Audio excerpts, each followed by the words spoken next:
vous êtes venu apprendre à faire un GIF avec GIMP. C'est parti, le petit cours commence. Bien alors c'est parti, on va réaliser un GIF animé avec GIMP. Je vais chercher une image, parce qu'en fait on va pas dessiner aujourd'hui, on va simplement transformer une image de sorte à ce qu'elle devienne une image animée.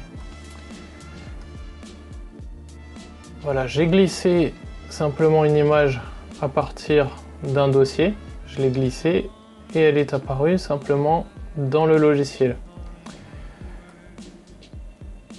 Voilà, je vais la recadrer, donc CTRL et roulette. Voilà, j'ai mon image. Maintenant, quand on regarde le logiciel, on voit que sur la droite, il y a les calques et qu'on peut les dupliquer avec ce bouton-là. Je clique sur dupliquer, maintenant j'en ai deux fois le même. Et sur celui-ci, je clique bien de sorte à ce qu'il soit entouré, parce que c'est à partir de là qu'on va travailler. Pour réaliser une image sur ce calque-là, pour modifier ce calque, il faut que je le clique d'abord. Si je clique sur celui-là, c'est le calque d'en dessous, celui qu'on ne voit pas, qui va être modifié. Alors je suis sur ce calque, je choisis une couleur rouge parce que je vais dessiner un cœur. Je clique sur le crayon, je choisis la taille de mon crayon.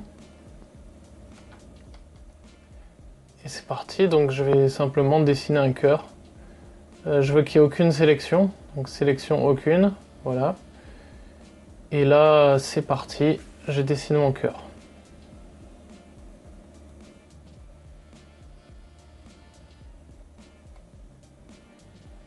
Je vais utiliser l'outil remplissage, c'est un pot de peinture qui, lorsque je clique dans une forme fermée, va remplir la forme.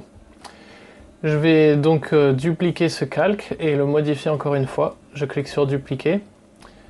Voilà, donc j'ai 3 calques. Maintenant celui-ci, je vais le faire tourner légèrement. Voilà, je clique sur rotation. Je vais lui rajouter quelques effets de vibration.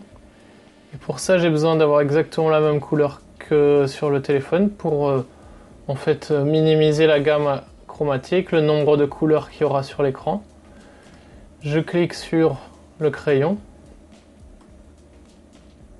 et je fais des petits zigzags simplement pour donner un effet de vibration. Je vais dupliquer ce calque, donc je reclique sur ce bouton là. J'ai encore une fois un nouveau calque, je clique sur rotation et je fais cette fois-ci tourner dans l'autre sens. Je valide la rotation, je vais rajouter de la vibration.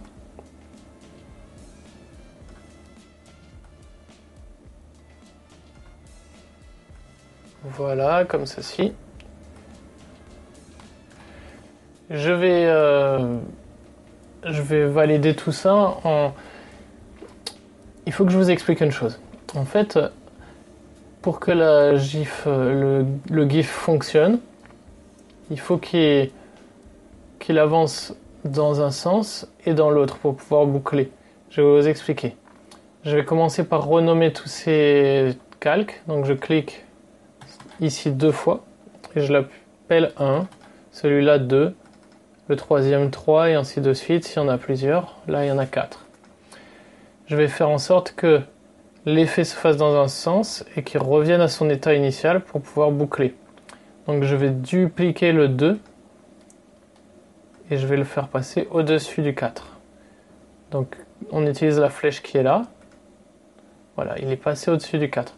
Je prends le 3, je le duplique, je le fais passer au-dessus du 2. Je prends... alors j'ai inversé, hein. C'est plutôt 1, 2, 3, 4, 3, 2, 1. Et j'ai pas besoin de rajouter un 1 puisque ça va faire une boucle et que le 1 va arriver après. Donc ça va faire 1, 2, 3, 4, 3, 2, 1, 2, 3, 4 et infiniment. Je vais donc maintenant procéder à l'exportation. Donc fichier exporter, donc exporter sous. Je vais ici changer l'extension, je ne vais pas laisser .png, je vais mettre .gif, .gif. Voilà. Je fais exporter. On me dit que ça va rogner mon image, moi ça me dérange pas. C'est lorsque j'ai tourné le téléphone et qu'il y avait les éléments de vibration, ils passaient hors du cadre. C'est pas grave. Je clique sur je veux pas de commentaires. Je veux pas créer par GIF ou par GIMP.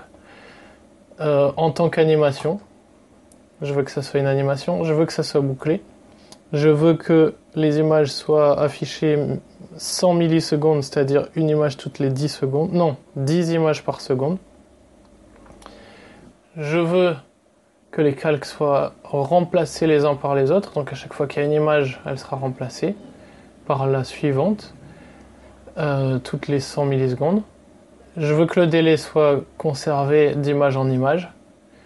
Enfin, je veux que l'arrangement, c'est-à-dire que les images se remplacent les unes par les autres, soit conservé. Je vais exporter. Et j'attends. Voilà. Je vais pouvoir constater mon résultat.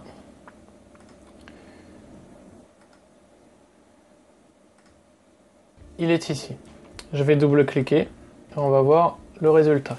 Alors là, il est affiché très gros, je vais le réduire. Voilà mon résultat.